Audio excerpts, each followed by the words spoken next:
ဗီတာမင် K ထိခိုက်ဒဏ်ရာတစ်ခုခုရပြီးသွေးတော်တော်နဲ့မတိတ်ဘူးဆိုရင်အရက်ထဲမှာပြောနေကြသလိုသွေးရကောင်းလို့မဟုတ်ပါဘူးအဲ့ဒါကဗီတာမင် K ချို့တဲ့နေလို့ပဲဖြစ်ပါတယ်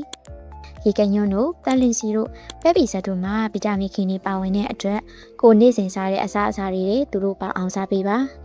ကယ်ဆီယမ်ဓာတ်ကယ်ဆီယမ်ဓာတ်ချို့တဲ့နေတဲ့သူတယောက်ရဲ့အရိုးတွေကဂျိုးလေပဲ့လွယ်ဖြစ်နေတတ်ပါတယ်ဒါအပြင်ခဏခဏချွတ်တက်နေတတ်ပြီးလက်သန်းမျက်နှာပြင်တွေကလည်းကျန်းနေတယ်ဆိုရင်တော့ကယ်ဆီယမ်ဓာတ်ကျွဲဝါးတွေအစာအသောက်တွေဖြစ်တဲ့အရိုးပြုတ်ရင်းရေခေါင်းတရာသားတို့ကိုစားပေးဖို့လိုအပ်ပါတယ်တန်တက်ချို့တဲ့သူတယောက်ဟာသွေးရနဲ့နေတက်လို့အမြဲလိုနှုံးခွေနေတတ်ပါတယ်ခြေပြားလက်ဖျားတွေလည်းအေးဆက်နေတတ်ပြီးလူကလည်းဖြူဖက်ဖြူရောဖြစ်နေပါလိမ့်မယ်မဲသားအသေးအမြင့်နဲ့ချောကလက်တို့ဟာတန်တက်ကျွဲဝါးတဲ့အစာတွေပါမဂနီဆီယမ်ကြက်သားတွေတောက်နေတာမျိုးခြေထောက်တွေအားမရှိသလိုမျိုးခြေထောက်ကိုလှုပ်ချနေတာမျိုးအလုံးခုံမြန်လိုက်နှီးထားလိုက်ဖြစ်နေတာမျိုးတွေကမဂနီဆီယမ်ချို့တဲ့လက္ခဏာတွေပါနိုးနဲ့နိုးထွက်ပစ္စည်းတွေ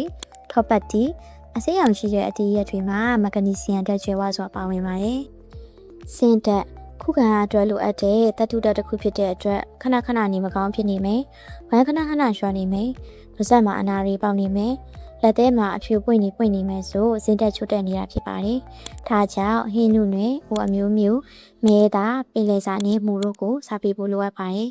။ဆေးလိပ်အရက်ကက်ဖင်းပါတဲ့တောက်စရာတွေကိုတတ်နိုင်သလောက်တောက်သုံးမှုလျှော့ပါ။အသီးရနဲ့အကောင်ငါတွေကိုညီညွတ်မြတ်တော့အောင်စားသုံးပါလိုအပ်လာရင်ဗီတာမင်နဲ့သတ္တုဓာတ်ပါဝင်တဲ့အားဆေးတွေကိုတောက်သုံးပါဒါတွေကတော့ဗီတာမင်နဲ့သတ္တုချို့တဲ့လို့ရှိရင်အဖြစ်များတတ်တဲ့လက္ခဏာတွေပဲဖြစ်ပါတယ်ဘလောက်ပဲအစားစားတဲ့သူဖြစ်ပါစေ